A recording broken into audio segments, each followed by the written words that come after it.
Sorting इन arrays. Previously हमने देखा कि हम C++ में अरेज को इनिशियलाइज कैसे करते हैं और उन्हें यूज़ कैसे करते हैं।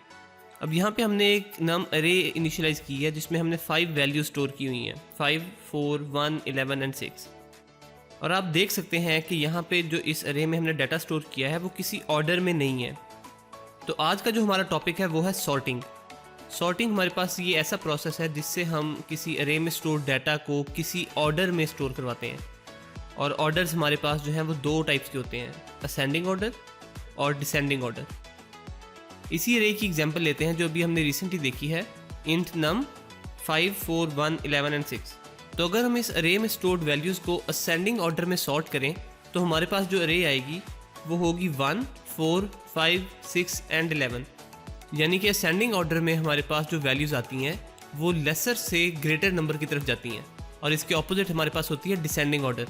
तो डिसेंडिंग ऑर्डर में सॉर्ट करने के बाद हमारे पास सबसे लार्जेस्ट वैल्यू जो है वो फर्स्ट आएगी, उसके बाद उससे स्मॉलर वैल्यू, फिर उससे स्मॉलर वैल्यू। यानी कि डिसेंडिंग ऑर्डर में हमारे पास जो वैल्यूज़ हैं वो ग्रेटर से लोअर नंबर की तरफ जा रही होती हैं। तो आइए अब एक प्रोग्राम लिखते हैं जिसमें हमने अपनी अरे में स्टोर्ड वैल्यूज़ को डिसेंडिंग ऑर्डर में सॉर्ट करना है, और अरे हमारे पास गिवन है। तो डिसेंडिंग ऑर्डर का एल्गोरिथम हमारे पास कैसे काम करता है। सबसे पहला स्टेप हमारे पास ये होता है कि हमने उसी सेम साइज़ की एक न्यू अरे बनानी होती है और उसके इंडेक्स को हम 0 से स्टार्ट करते हैं। सेकंड स्टेप में हमने अपनी जो ओरिजिनल अरे होती है उसमें से लार्जेस्ट एलिमेंट जो है वो फाइंड करना होता है। नेक्स्ट स्टेप में हम ये करते हैं कि वो जो लार्जेस्ट एलिमेंट हमने फाइंड किया होता है वो हम अपनी न्यू अरे में जो अवेलेबल इंडेक्स होता है उस पर रखते हैं। स्टेप 4 में हमारे पास जो ओरिजिनल अरे में लार्जेस्ट एलिमेंट हमने फाइंड किया होता है हम उसे -1 से रिप्लेस करते हैं।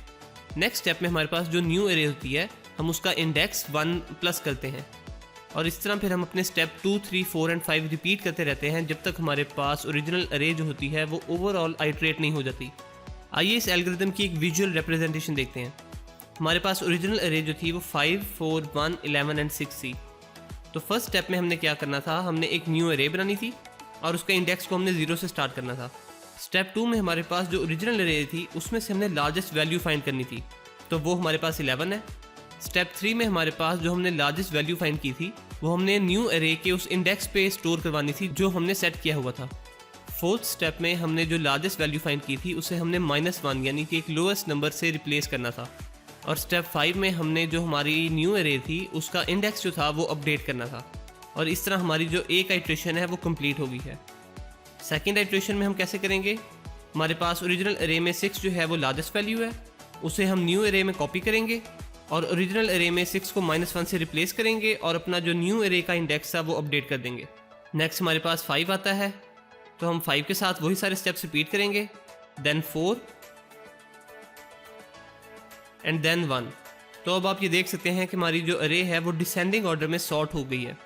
तो आइए अब एक फंक्शन बनाते हैं जो हमारी अरे में से लार्जेस्ट एलिमेंट जो है वो फाइंड करके हमें रिटर्न करेगा।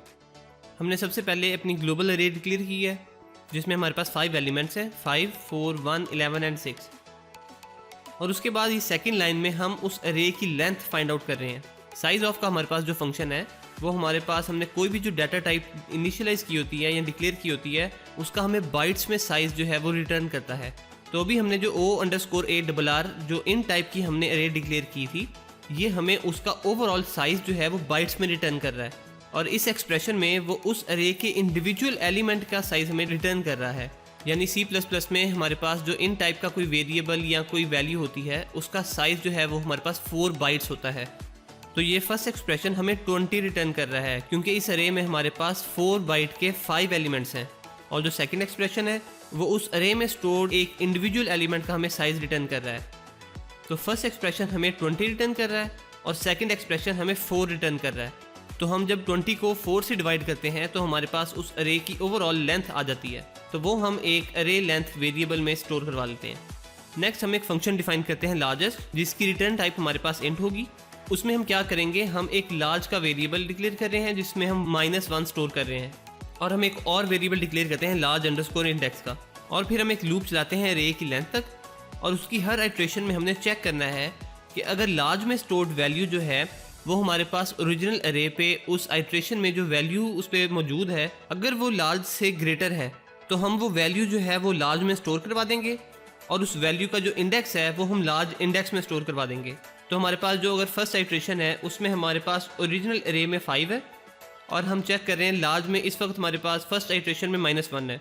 तो हम चेक करेंगे इफ़ -1 इज़ लेस दैन 5, तो ये ट्रू है। तो हमारे पास जो लार्ज है अब हम उसमें 5 स्टोर करवा देंगे, और जो 5 का इंडेक्स है यानी 0 वो हम लार्ज इंडेक्स में स्टोर करवा लेंगे। नेक्स्ट आइट्रेशन में हम देखेंगे 5 इज़ लेस दैन 4, तो ये फॉल्स है। तो हम थर्ड आइट्रेशन पे चल जाएंगे, इसमें हम देख रहे हैं 5 इज़ लेस दैन 1, तो ये भी हमारे पास फॉल्स है। अब इस आइट्रेशन में हमारे पास हम देख रहे हैं कि 5 इज़ लेस दैन 11, तो ये हमारे पास ट्रू है। तो हमारा इफ़ ब्लॉक की बॉडी एग्जीक्यूट होगी। अब हम लार्ज जो हमारा वेरिएबल है उसमें हम 11 स्टोर करवा देंगे, और 11 का इंडेक्स जो कि 3 है वो हम लार्ज इंडेक्स में स्टोर करवा देंगे। और नेक्स्ट हम जब दोबारा देखेंगे कि 11 इज़ लेस दैन 6, तो हमारा इफ़ ब्लॉक जो है वो एग्जीक्यूट नहीं होगा और हमारा फॉर लूप कंप्लीट हो जाएगा। तो अब हमने क्या करना है कि हमारे पास जो लार्ज इंडेक्स हमारे पास जिसमें हमने 11 का इंडेक्स स्टोर करवाया हुआ था यानी 3, वहाँ पे हमने ओरिजिनल अरे पे -1 स्टोर करवा देना है, और हमने लार्ज वैल्यू जो है जिसमें 11 स्टोर था वो हम रिटर्न करवा देंगे। तो इस तरह से हमारा ये फंक्शन हर दफ़ा एग्जीक्यूट होगा। तो अब हम अपने मेन के फंक्शन में एक न्यू अरे डिक्लेयर करते हैं, और हम फॉर लूप के थ्रू हर आइट्रेशन में लार्जेस्ट वैल्यू जो है अपने फंक्शन से रिटर्न करवाएंगे, और वो हम अपनी इस अरे में पॉपुलेट करवा देंगे। और फाइनली हम एक और फॉर लूप के थ्रू अपनी जो न्यू अरे है वो प्रिंट करवा लेंगे। सॉर्टिंग के हमारे पास मल्टीपल एल्गोरिदम्स हैं। अभी जो हमने एल्गोरिदम देखा उसमें हम एक न्यू अरे डिक्लेयर करके उसमें वैल्यूज सॉर्ट कर रहे थे।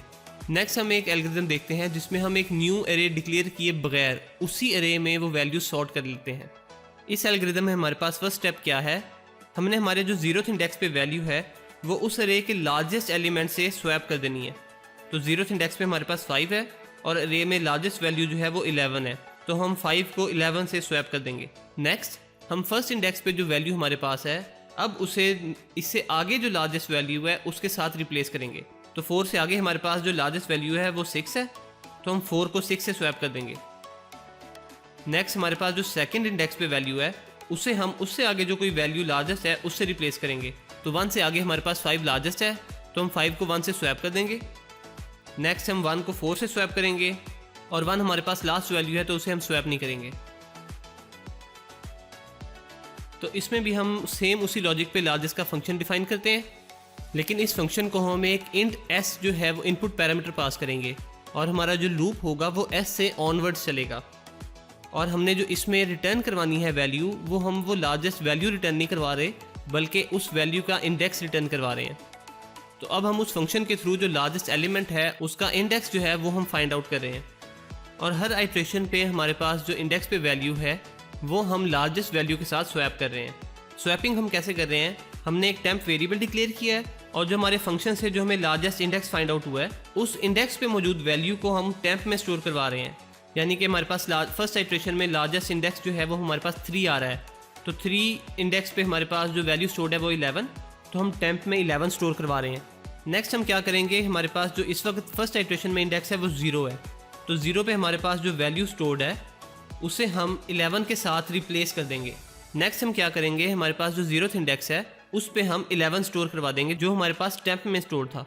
तो इस तरह से हमारा जब ये लूप हमारे पास उस अरे की लेंथ तक रिपीट होगा तो हमारे पास जो उसी अरे में सारी वैल्यूज़ हैं वो डिसेंडिंग ऑर्डर में सॉर्ट हो जाएंगी, और फिर हम उसी अरे को एक फॉर लूप के थ्रू स्क्रीन पे प्रिंट करवा देंगे। तो अभी हमने सॉर्टिंग के 2 मेथड देखे।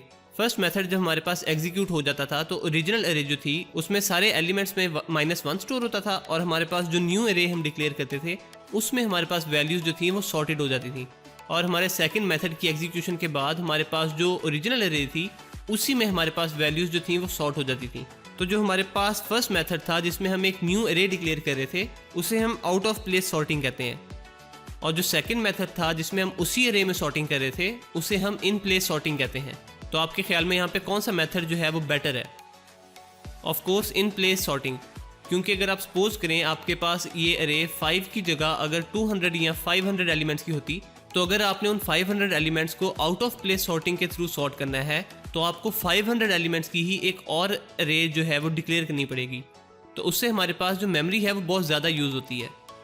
इसके अगेंस्ट जो हमारे पास इन प्लेस सॉर्टिंग है उसमें सिर्फ हमें एक अलग वेरिएबल चाहिए होता है सिर्फ एक वैल्यू स्टोर करने के लिए, तो हमारे पास इन प्लेस सॉर्टिंग जो है वो बेटर है। तो आज के लेक्चर में हमने देखा कि हम अरेज में सॉर्टिंग कैसे करते हैं, सॉर्टिंग के हमारे पास ऑर्डर जो है वो कौन से होते हैं और इन प्लेस और आउट ऑफ प्लेस सॉर्टिंग में क्या डिफरेंसेस होते हैं।